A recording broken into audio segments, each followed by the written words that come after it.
Hello everyone, आज का हमारा टॉपिक है लाइसोसोम। तो आज हम लाइसोसोम पढ़ने वाले हैं। इससे पहले हम लोगों ने एंडोप्लाज्मिक रेटिकुलम पढ़ रखा है और गोल्गी बॉडी भी पढ़ रखी है। ठीक है, आज हम पढ़ेंगे लाइसोसोम के बारे में। ठीक है, तो चलिए ध्यान से देखते हैं। पहले मैं डायग्राम के थ्रू आपको समझा देती हूँ उसके बारे में, फिर हम रिवाइज करेंगे इस थ्योरी के माध्यम से। ठीक है, तो ये देखिए, ये लाइसोसोम का स्ट्रक्चर है।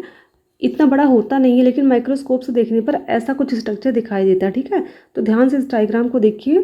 अब ये देखिए, ये इसकी मेम्ब्रेन होती है। ठीक है, ये होता है ल्यूमन। ल्यूमन का मतलब ये होता है खाली स्पेस जो होता है, जिसके अंदर क्या भरा होता है, मैट्रिक्स यानी कि फ्लूइड भरा होता है। ठीक है, तो लाइसोसोम के ऊपर क्या होती है, सिंगल लेयर होती है। ठीक है, लिपिड की, और इसके अंदर क्या होता है, ल्यूमन होता है। ठीक है, जिसके अंदर क्या होता है, फ्लूइड भरा होता है। और इसके अंदर क्या होता है, एंजाइम्स होते हैं। याद रखिएगा कौन से एंजाइम्स होते हैं, डाइजेस्टिव एंजाइम होते हैं। ठीक है, इसका मेन फंक्शन क्या होता है, डाइजेशन करना होता है। ठीक है, तो याद रखिएगा कि जो लाइसोसोम होता है, इसके अंदर जो फ्लूइड होता है उसमें क्या होता है, डाइजेस्टिव एंजाइम होते हैं। लगभग 50 डिफरेंट तरह के एंजाइम्स होते हैं, जिसका अलग अलग काम होता है। ठीक है, और इसमें प्रोटीन्स भी पाए जाते हैं। ये चीज़ भी ध्यान रखिएगा। एंजाइम सबस्ट्रेट कॉम्प्लेक्स, ये जो है ये क्या है, एंजाइम सबस्ट्रेट कॉम्प्लेक्स है। ठीक है, चलिए ये डायग्राम तो हमने रफली इसको समझ लिया। अब ध्यान से देखते हैं इसके फंक्शन के बारे में, कैसे काम करता है। देखिए, हम लोग प्रीवियस क्लास से देखते आ रहे हैं कि जो प्रोटीन होता है उसका सिंथेसिस कहाँ होता है, राइबोसोम पर होता है। और राइबोसोम कहाँ पाया जाता है, रफ एंडोप्लाज्मिक रेटिकुलम पर पाया जाता है। ठीक है, तो यहाँ पर प्रोटीन का सिंथेसिस हो जाता है। फिर जो उसमें सिस्टर्निंग होती है, उसके थ्रू होता हुआ वेसाइकल से होता हुआ प्रोटीन कहाँ पहुँच जाता है, गोल्गी बॉडी के पास पहुँच जाता है। ठीक है, गोल्गी बॉडी के पास क्या होते हैं, वेसाइकल्स होते हैं ना, दो तरह के। एक होता है स्मूथ और एक क्या होता है, जो रफ वाला होता है। ठीक है, तो जो रफ वाला होता है वो तो स्टोर का काम करता है प्रोटीन को, लेकिन जो स्मूथ होता है वेसाइकल, वो क्या करता है, वो करता है उसका ट्रांसपोर्ट। अब प्रोटीन ट्रांसपोर्ट होकर कहाँ की, ये देखिए गोल्गी बॉडी यहाँ स्ट्रक्चर बना हुआ है ना, ये एंडोप्लाज्मिक रेटिकुलम है। एंडोप्लाज्मिक रेटिकुलम के पास पहले बनता है प्रोटीन, फिर गोल्गी बॉडी के पास आता है, ये वेसाइकल्स हैं। ठीक है, फिर इन्हीं वेसाइकल्स, ये सारे वेसाइकल्स हैं, इन्हीं वेसाइकल्स के थ्रू ये कहाँ पहुँच जाता है, ये पहुँच जाता है लाइसोसोम के पास। ठीक है, ये है लाइसोसोम, ध्यान रखिएगा ये लाइसोसोम है। ठीक है, अब ये प्रोटीन कहाँ आ गया, लाइसोसोम के पास आ गया। ठीक है, इस चीज़ को ध्यान रखिएगा। अब देखिए, लाइसोसोम के पास सबसे मेन चीज़ ये होता है कि लाइसोसोम के अंदर जो होते हैं वो कई तरह के एंजाइम पाए जाते हैं। ठीक है, क्या होता है इसके अंदर, कई तरह के एंजाइम, जिससे कि जो गोल्गी बॉडी हमने पढ़ा, एंडोप्लाज्मिक रेटिकुलम पढ़ा, इसके अंदर तो फ्लूइड भरा था। ठीक है, लेकिन ये जो लाइसोसोम होता है, इसके अंदर क्या भरा होता है, एंजाइम पाए जाते हैं। क्या पाए जाते हैं, एंजाइम पाए जाते हैं। वो भी एक दो तरह के नहीं, लगभग 50 डिफरेंट तरह के एंजाइम पाए जाते हैं, जिसका मेन काम होता है डाइजेशन करना। ठीक है, अभी डाइजेशन सिर्फ फूड पार्टिकल का ही नहीं करता, जितने भी सेल्स क्या हो जाते हैं, खराब हो जाते हैं, जो फंक्शन नहीं कर पाते, जो कार्य करने योग्य नहीं बचते हैं, उनका डाइजेशन भी लाइसोसोम करता है। ठीक है, यानी कि लाइसोसोम में बहुत सारे कार्य होते हैं, एक दो कार्य नहीं है। तो लाइसोसोम देखा जाए तो इसका मेन काम होता है डाइजेशन करना, और रिमूवल का भी काम करता है। ठीक है, किसका काम करता है, रिमूवल, वेस्ट रिमूवल। यानी कि जो सेल मर गई है वो क्या होगी, वेस्ट ही तो हो गई है। एक सेल क्या हो गया, वेस्ट हो गया ना, तो जाहिर सी बात उसको रिमूव यानी कि उसको बॉडी से हटाना भी किसका काम है, लाइसोसोम का काम है। तो लाइसोसोम क्या करती है, ये सिर्फ फूड का डाइजेशन ही नहीं करती, फूड का या किसी भी सेल का, ये साथ ही साथ रिमूवल का भी काम करती है। ठीक है, तो ये चीज़ ध्यान में रखिएगा। ये हमने डायग्राम के थ्रू समझ लिया कैसे होता है। ठीक है, ये देखिए फूड पार्टिकल है, ये क्या सेल है पूरा आपका। ठीक है, सेल है पूरा, सेल के बाहर फूड पार्टिकल है, कैसा जाएगा, ये सेल मेम्ब्रेन के थ्रू अंदर जा रहा है ना, जिसको बोलते हैं एंडोसाइटोसिस। फिर अंदर जाता हुआ कहाँ जाएगा, ये पड़ेगा लाइसोसोम के पास जाएगा। लाइसोसोम क्या करेगा, इसको डाइजेस्ट कर लेगी, उसको जो वेस्ट होगा वो क्या हो जाएगा, वो वैक्यूल्स में चला जाता है। ये देखिए डाइजेस्टिव वैक्यूल्स, ये वैक्यूल्स ने यहाँ पहुँच जाएगा। उसके बाद ये यहाँ से होता हुआ एक्सोसाइटोसिस और एलिमिनेशन, और इससे क्या हो जाएगा, सेल से फिर बाहर चला जाएगा। ये प्रोसेस होती रहती है। ठीक है, किसके अंदर, कोशिकाओं के अंदर ये प्रोसेस होती रहती है लगभग। ठीक है, चलिए अब थ्योरी से थोड़ा इसको देख लेते हैं हम लोग अच्छे से। इसका पहला पॉइंट है कि इसकी खोज किसने की थी, डी डुवे ने की थी। ठीक है, डी डुवे, ऐसे इसको हिंदी में लिखते हैं, डी डुवे। ठीक है, इन्होंने खोज की थी, किसकी, लाइसोसोम की खोज की थी। लाइसोसोम का साइज जो होता है बहुत छोटा है, 0.2 माइक्रोन से लेकर के 0.5 माइक्रोन मीटर तक होता है। ठीक है, मतलब बहुत साइज छोटा इसका होता है। माइक्रोन तो आप जानते हो 10⁻⁻6 मीटर होता है, जो उसको बोलते हैं 1 माइक्रोन। तो यहाँ माइक्रोन मीटर की बात क्या करें, 10⁻⁻6 मल्टीप्लाई पे कर दीजिए 0.5 से, तो मतलब बहुत छोटा साइज इनका होता है, ठीक है। It contains 50 different digestive enzyme, यानी कि जो लाइसोसोम होता है उसके ल्यूमन में, यानी कि जो उसके अंदर खोखला भाग होता है उसके अंदर 50 विभिन्न प्रकार के क्या पाए जाते हैं, डाइजेस्टिव एंजाइम पाए जाते हैं, यानी कि पाचक एंजाइम पाए जाते हैं। दे आर स्फेरिकल वेसाइकल्स, ये कैसा होता है, स्फेरिकल का मतलब होता है गोलाकार, ठीक है। ये कैसे होते हैं, स्फेरिकल वेसाइकल्स होते हैं, जो कि मैंने डायग्राम में भी आपको दिखाया। That is made up of a lipid by layer, जो कि लिपिड की लेयर से, मतलब इनकी मेम्ब्रेन तो सिंगल होती है, लेयर सिंगल ही होती है, लेकिन उसमें लिपिड जो होते हैं वो 2 लेयर में प्रेजेंट होती है, ठीक है। ये चीज़ ध्यान रखिएगा। ये मत सोचो कि यहाँ बाई लेयर दिखा तो लाइसोसोम के ऊपर डबल लेयर होती है, नहीं। लाइसोसोम के ऊपर जो मेम्ब्रेन होती है वो सिंगल मेम्ब्रेन होती है, लेकिन वो सिंगल मेम्ब्रेन जो होती है वो 2 लिपिड की लेयर से बनी होती है, ठीक है। That encloses fluid that contains a variety of hydrolytic enzyme that can break down many kind of biomolecules. देखिए इसमें ये कहना चाह रहा है, जो वेसाइकल्स होता है, लाइसोसोम का स्ट्रक्चर कैसा होता है, मैं आपको एक बार क्लियरली दिखाती हूँ। कुछ ऐसा स्ट्रक्चर होता है लाइसोसोम को, ठीक है, जिसको बोलते हैं स्फेरिकल वेसाइकल, ठीक है। क्योंकि वेसाइकल का ही मेन काम क्या होता है, प्रोटीन का ट्रांसपोर्टेशन करना। तो क्या करता है, सेम ऐसे ही इसका भी मतलब शेप होता है, स्फेरिकल शेप का होता है। और ये क्या होते हैं, लिपिड की बाई लेयर। ये जो इसको मेम्ब्रेन दिख रही है किसकी बनी होती है, लिपिड की बनी होती है। लिपिड की 2 लेयर होती है, लेकिन मिल करके सिर्फ एक मेम्ब्रेन ही बनाती है, याद रखिएगा। जैसे सेल मेम्ब्रेन होता है उसमें क्या होते हैं, 2 लेयर लिपिड के होते हैं, सेम ऐसे इसमें भी 2 लेयर लिपिड के होते हैं, लेकिन बनाते सिंगल मेम्ब्रेन है, ठीक है। और इसके अंदर क्या होता है, इसमें यही कहा जा रहा है कि इसके अंदर क्या होता है, हाइड्रोलिटिक एंजाइम भरा होता है, ठीक है, जिसका मेन काम होता है कई सारे बायोमॉलिक्यूल्स को तोड़ना, ठीक है। यानी कि जो हाइड्रोलिटिक एंजाइम होता है क्या करता है, कई सारे मॉलिक्यूल्स को, जो हमारे बॉडी के अंदर बायोमॉलिक्यूल्स पाए जाते हैं, बायोमॉलिक्यूल्स का मतलब होता है जैविक अणु जो पाए जाते हैं उनको तोड़ देता है और उनका डाइजेशन करता है। और जो वेस्ट होते हैं उनको क्या करता है, बॉडी से बाहर निकालने में भी हेल्प करता है, ठीक है। फिर नेक्स्ट पॉइंट देखते हैं। A lysosome has a specific composition of both its membrane protein and its lumen protein। इसमें ये कहा जा रहा है कि जो लाइसोसोम होता है हैज़ अ स्पेसिफिक कॉम्पोजिशन, यानी कि इसके पास एक विशिष्ट कॉम्पोजिशन पाया जाता है, यानी कि ये जिन पदार्थों से मिलकर बना होता है वो एक विशिष्ट प्रकार का पदार्थ होता है। यानी कि इसमें ये कहा जा रहा है कि इसकी जो बाहर की मेम्ब्रेन होती है और अंदर का जो ल्यूमन होता है दोनों ही कैसे होते हैं, प्रोटीन के होते हैं, ठीक है। तो लिपिड की बाई लेयर है तो साथ साथ प्रोटीन भी होते हैं, ठीक है। और इसके अंदर जो ल्यूमन होता है एंजाइम्स भी होते हैं और प्रोटीन भी यहाँ पर पाया जाता है। तो यही कहना चाह रहा है कि इसके मेम्ब्रेन में भी प्रोटीन पाया जाता है और उसके जो ल्यूमन होता है यानी कि जो मैट्रिक्स वाला भाग होता है यहाँ पे अंदर, यहाँ पर भी प्रोटीन पाया जाता है। ये इसका स्पेशल कॉम्पोजिशन है, ठीक है। अभी तक हमने जहाँ भी पढ़ा है उनकी लेयर तो प्रोटीन की बनी होती, लेकिन उसके अंदर जो यहाँ मैट्रिक्स में प्रोटीन कहीं भी नहीं फिलता। लेकिन लाइसोसोम में क्या होता है, इसके लेयर में तो प्रोटीन पाया ही पाया जाता है। जैसे यहाँ डबल मेम्ब्रेन क्या था, बाइल लिपिड की लेयर होती है, उसी बीच में प्रोटीन भी लगे होते हैं, ठीक है। उसी तरह जो मैट्रिक्स में एंजाइम भरे होते हैं साथ में प्रोटीन भी पाए जाते हैं, ठीक है। यही इसका मतलब है। फिर नेक्स्ट देखते हैं ल्यूमन पीएच, यानी कि ल्यूमन के अंदर जो एंजाइम भरा होता है उसका पीएच कितना होता है, 4.5 से 5 पीएच होता है इसका, यानी कि इसका मीडियम कैसा हो जाएगा, एसिडिक हो जाएगा, ठीक है। जिसका पीएच 7 से कम होता है वो एसिडिक मीडियम में होता है। ध्यान रखिएगा, जो ल्यूमन होता है जिसके अंदर हाइड्रोलिटिक एंजाइम भरा होता है उस एंजाइम का पीएच कितना होता है, 4.5 से 5 होता है, यानी कि इसका पीएच कैसा होता है, एसिडिक नेचर का होता है, यानी कि अम्लीय होता है, ठीक है। चलिए नेक्स्ट पॉइंट देखते हैं हम। टाइप ऑफ लाइसोसोम, यानी कि लाइसोसोम के कितने टाइप होते हैं। तो लाइसोसोम जो होते हैं वो 4 टाइप के होते हैं। पहला है प्राइमरी, देखो यहाँ मैंने 2 ही लिख के छोड़ दिया है, 4 होते हैं, फिलहाल मैंने डिफाइन चारों को किया है। तो पहला प्राइमरी लाइसोसोम। देखिए प्राइमरी लाइसोसोम क्या होता है, these are sac like structure which is filled with hydrolytic enzyme. Sac like ऐसा कुछ स्ट्रक्चर होता है ना, इसको बोलते हैं सैक लाइक स्ट्रक्चर, जो कि क्या होता है, हाइड्रोलिटिक एंजाइम से भरा हुआ होता है, ठीक है। सैक का मतलब होता है थैलेनुमा, कुछ थैलेनुमा स्ट्रक्चर। इसका शेप जो होता है वो तो स्फेरिकल ही है, लेकिन स्ट्रक्चर क्या होता है, थैली की तरह होता है। जैसे थैली होती है ना, उसके अंदर क्या होते हैं, पैसे भरे होते हैं ना, या कुछ भी भरा होता है, सेम उसी तरह ये भी थैली की तरह होता है, जिसके अंदर क्या होते हैं, हाइड्रोलिटिक एंजाइम भरे होते हैं। उसका नेचर कैसा होता है, एसिडिक होता है। इसका पीएच कितना होता है, 4.5 से 5 होता है, ठीक है। इसमें कितने एंजाइम होते हैं, 50 के आसपास एंजाइम पाए जाते हैं, ठीक।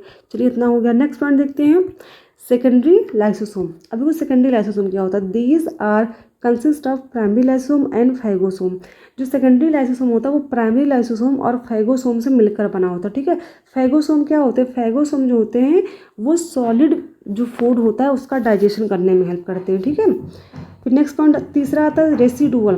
रेसिडुअल का मतलब ही होता है जो बचा हुआ होता है, ठीक है, जो बच जाता है। जैसे आप लोगों ने लैब में अगर कुछ केमिस्ट्री में आप प्रैक्टिकल करते होंगे तो आपने देखा होगा लास्ट में जो प्रैक्टिकल करने के बाद नीचे बच जाता है टेस्ट ट्यूब के अंदर, उसको बोलते हैं रेसिड्यू बोलते हैं ना। तो जो बच जाता है लास्ट में उसी को बोलते हैं रेसिडुअल, ठीक है। याद रखिए जैसे घर में खाना सबने खा लिया, ठीक है, लास्ट में सबके खाने के बाद जो घर में खाना बच जाता है उसको हम क्या कहते हैं, रेसिड्यू कहते हैं, यानी कि बचा हुआ खाना, क्योंकि उसका अब तो कोई काम है नहीं, सबने खा लिया उसके बाद बच गया ना, तो उसी का मतलब होता है रेसिडुअल, ठीक है। तो undigested food material of secondary lysosome, ठीक है, यानी कि सेकेंडरी लाइसोसोम के द्वारा जो अनडाइजेस्टेड फूड होता है, यानी कि जिसका डाइजेशन नहीं होता है। अब जाहिर सी बात है जो फूड है उसका डाइजेशन किया जाएगा ना, लाइसोसोम का मेन ही काम क्या होता है, डाइजेशन करना होता है। अब जो फूड अनडाइजेस्टेड है यानी कि जिसका डाइजेशन नहीं हुआ उसी को हम क्या कहेंगे, रेसिडुअल लाइसोसोम, ठीक है, यानी कि वो बच गया, डाइजेशन उसका नहीं हो पाया। फोर्थ है आउटोफेजिक और आउटोफेगोसोम या फिर साइटोलाइसोसोम, ठीक है। तो आपको लग रहा आउटो का मतलब ही होता है स्वयं, ठीक है, और ये फैगिक मतलब क्या होता है, भक्षण। तो यानी कि ये जो होती है which cell organelle become non functional primary lysosome are digested them, यानी कि जो सेल कार्य करने योग्य नहीं रह जाती, यानी कि देखा जाए एक तरह से निष्क्रिय हो जाती है या खराब होने लगती जो कोशिकाएं, उनको प्राइमरी लाइसोसोम क्या करता है, डाइजेस्ट कर देता है।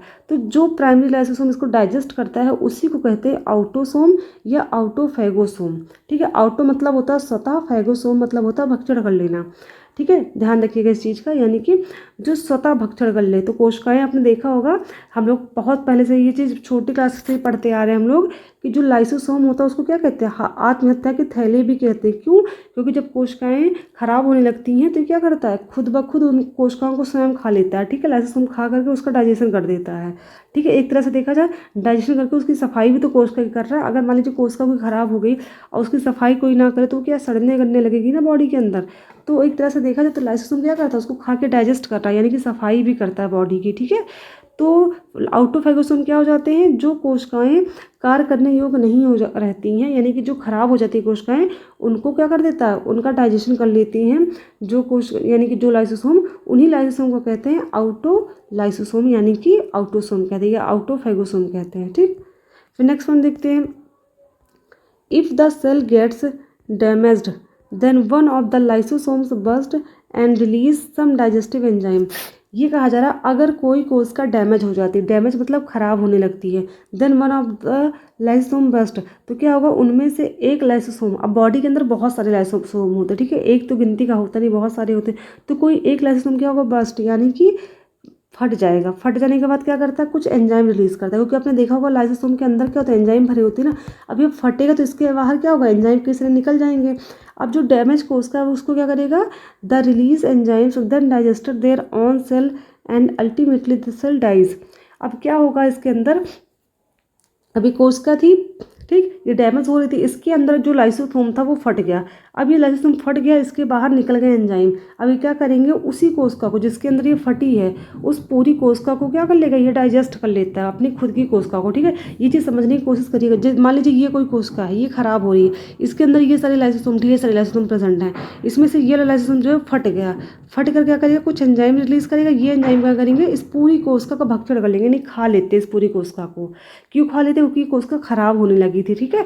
तो एक तरह से देखा जाए तो बॉडी की सफाई तो कर रहे हैं, कोई गलत काम तो कर नहीं रहे, ठीक है। इस वजह से इनको क्या कहते हैं, hence lysosome are called suicidal bag of cell, इसलिए इसको सुसाइडल बैग यानी कि आत्महत्या की थैली भी कहते हैं, ठीक है, क्योंकि खुद फटता है लाइसोसोम और खुद की जिस कोशिका के अंदर लाइसोसोम पाया जाता है उसी कोशिका को ये खा जाता है, क्योंकि वो कोशिका कैसी है, खराब होने लग रही है ना, खराब होगी तो सड़ने लगेगी, और सड़ने लगेगी तो बॉडी के लिए हार्मफुल होती है हमारी, ठीक है, ये चीज़ ध्यान रखिएगा।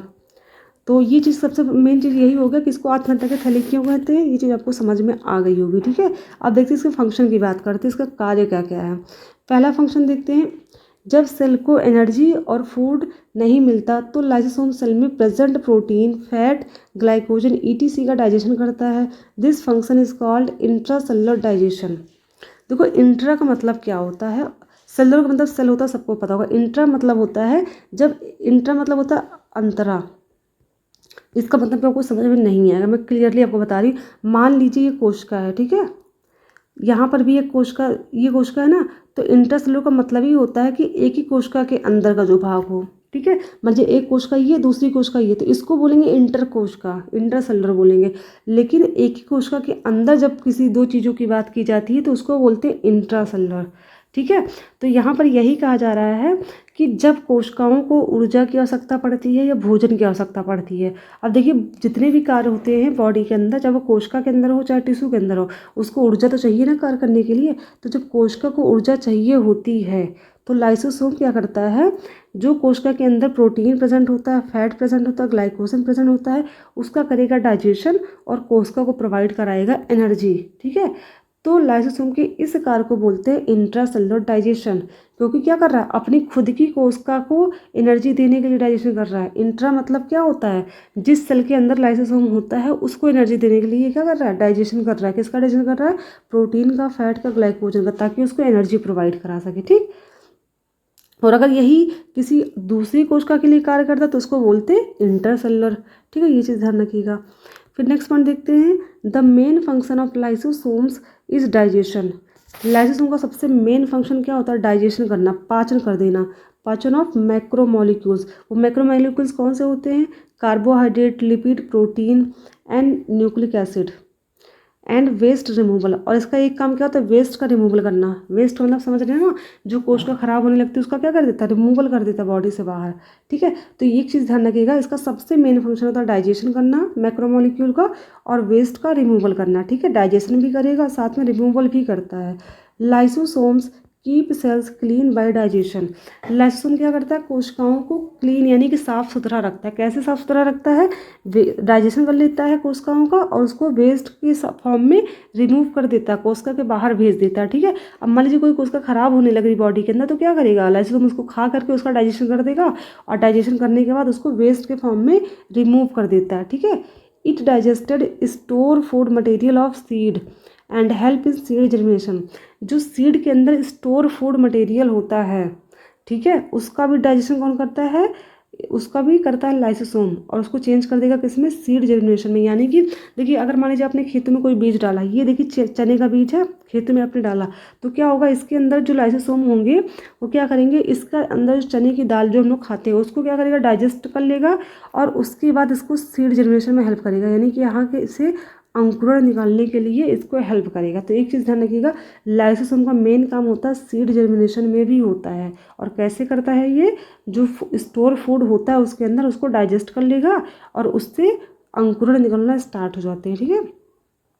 अब देखते हैं next point, they are responsible for cell membrane repairs. यानी कि सेल की जो मेम्ब्रेन होती है, यानी कि सेल के बाहर जो झिल्ली होती है उसको भी रिपेयर करता है। रिपेयर मतलब होता है बनाना, जो खराबी हो जाती है उसको बनाने का भी काम करेगा, ठीक है। And responses against foreign substances such as bacteria, virus and other antigen. और जो बाहर से फॉरेन का मतलब यहाँ पे क्या है, जो बाहरी ऐसी चीज़ें जो हमारे सेल्स के लिए हार्मफुल होती हैं। फॉरेन का मतलब ही होता है, जब भी हम साइंस में पढ़ेंगे फॉरेन पार्टिकल, तो इतना समझ लीजिएगा वो बात कर रहा है एंटीजेंस की, यानी कि ऐसे पदार्थों की बात कर रहा है जो कोशिकाओं के लिए कैसे होते हैं, हार्मफुल होते हैं, यानी कि नुकसानदायक होते हैं, ठीक। तो जो लाइसोसोम होता है वो सेल मेम्ब्रेन का रिपेयर तो करता ही करता है, साथ में एक काम क्या करता है, ये फॉरेन पार्टिकल्स जो होते हैं जैसे बैक्टीरिया हो गया, वायरस हो गया, या फिर अदर एंटीजेंस जो कि हार्मफुल होते हैं सेल्स के लिए, उनको भी क्या कर देता है, उनके लिए भी रिस्पॉन्सिबल होता है, ठीक है। यानी कि उनको भी बाहर निकालने के लिए, ख़त्म करने के लिए रिस्पॉन्सिबल होता है, ठीक है, उसमें भी हेल्प करेगा। नेक्स्ट फंक्शन क्या है, हेल्प इन फर्टिलाइजेशन। यानी कि ये निषेचन में भी हेल्प करता है। फर्टिलाइजेशन मतलब क्या होता है, निषेचन में, ठीक है। कैसे करता है, एक्रोसोम ऑफ स्पर्म। स्पर्म हमने पढ़ा था ना, ये हेड होता है, ये टेल होता है, ऐसे स्पर्म का स्ट्रक्चर होता है। हेड के ऊपर क्या होता है, एक्रोसोम पाया जाता है।